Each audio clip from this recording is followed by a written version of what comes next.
Congress party నాయకులు ఏదైతే మాట్లాడిరో వారికి మా యొక్క సమానం ఏంటంటే ఇలా కొత్త బిచ్చగాడు కొత్తగా అన్నట్లు కొత్తగా అధికారం లాగానే ఎగిసి పడుతున్నారు కాంగ్రెస్ నాయకులారా.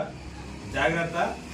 ఎందుకంటే మంత్రి ప్రశాంత్ రెడ్డి గారు ఈ యొక్క మీరు గతంలో 56 ఏళ్ల సంది అధికారంలో ఉన్నారని పాల్గొనే కానీ అభివృద్ధి పథంలో తీసుకుపోలేరు.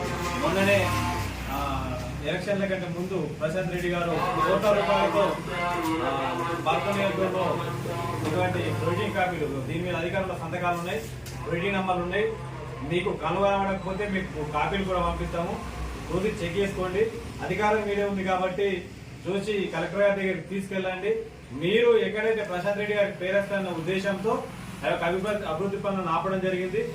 మీరు అధికారంలో ఉన్నారు, కావాలంటే ప్రజలకు కొత్త పనులు వేయండి. కానీ ఏదైతే గుడులకు కానీ మసీదులకు కానీ కుల సంఘాలకు కానీ మహిళా సంఘాలకు కానీ యువజన సంఘాలకు కానీ బిల్డింగ్లు కానీ వారి యొక్క అభివృద్ధి పనుల కోసము మంజూరు చేసిన పనులను ఆపడం మీ యొక్క అవివేకానికి శోచనీయము.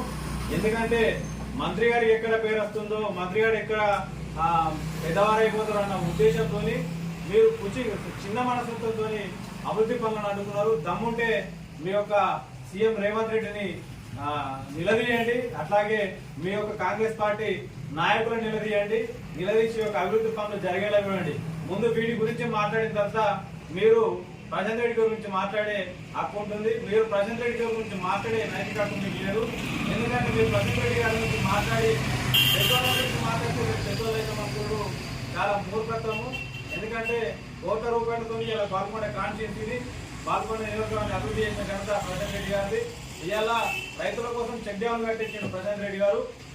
మీరు రైతుల కోసము ఏదైతే ఎర్రజొన్న బకాయిలు అడిగితే వారి మీద కాల్పులు జరిపిన చరిత్ర మీది. ఏదైతే ఫిరాజా ప్యాకెట్ దగ్గర మీ యొక్క రాష్ట్రపతి ప్రణబ్ ముఖర్జీ గారిని అడ్డుకుంటే రైతుల మీద కేసులు చేయించిన ఘనత మీ కాంగ్రెస్ పార్టీది. ఇలా చెక్ డ్యామ్లు చేయడం వల్లనే, చెక్ డ్యామ్లు కట్టడం వల్లనే పాల్గొనే నియోజకవర్గంలో ప్రతి ఒక్క రైతు లాభపడుతున్నాడు. అట్లాగే పాల్గొనే 21 ప్యాకేజ్ ద్వారా రైతుల కోసము మేలు చేయడం జరుగుతుంది. వాటన్నిటి కూడా అడ్డుకున్న చరిత్ర మీది.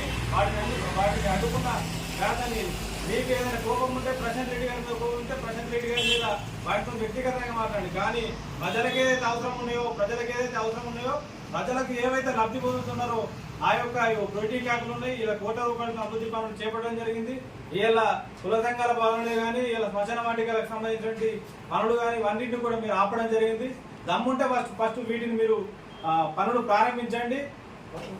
కేవలం ప్రజలకు లబ్ధి చేకూరుతుంది కాబట్టి ప్రజల గురించి లబ్ధి చేకూరుతుంది వాటియే మీరు పనులు జరిగించాలని చూస్తున్నాం. ఏవైతే ప్రజలకు లబ్ధి పొందుతున్న దళిత బంధు కానీ బీసీ బంధు కానీ ఇవన్నిటి కూడా మీరు నాయకులు కానీ మీ కాంగ్రెస్ పార్టీ ప్రభుత్వాన్ని ఆపడం జరిగింది.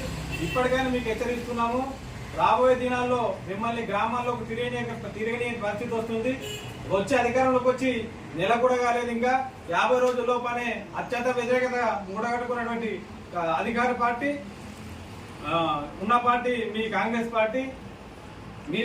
మీరు ఒకవేళ ఈ యొక్క ప్రోటీన్ క్యాప్లకు సంబంధించి పనులు ఏవైతే మీరు కొనసాగించలేరో ఖచ్చితంగా ఈ నియోజకంలోని ఈ కుల సంఘాల సభ్యులు కానీ ఈ యొక్క ఆయా గ్రామాల ప్రజలు కానీ యువజన సంఘాలు కానీ ఈ ప్రజలంతా మీ ఇళ్ల ముందర వస్తారు. మీ ఇళ్ల ముందర ధర్నా చేయడం జరుగుతుంది. మిమ్మల్ని గ్రామంలో తిరగని పరిస్థితి ఏర్పడుతుంది. కాబట్టి మీరు గుర్తుంచుకోవాలని కోరుతున్నాము. మళ్ళొకసారి మీరు ప్రశాంత్ రెడ్డి గారి గురించి కానీ బీఆర్ఎస్ పార్టీ గురించి కానీ మాట్లాడితే జాగ్రత్త హెచ్చరిస్తున్నాము.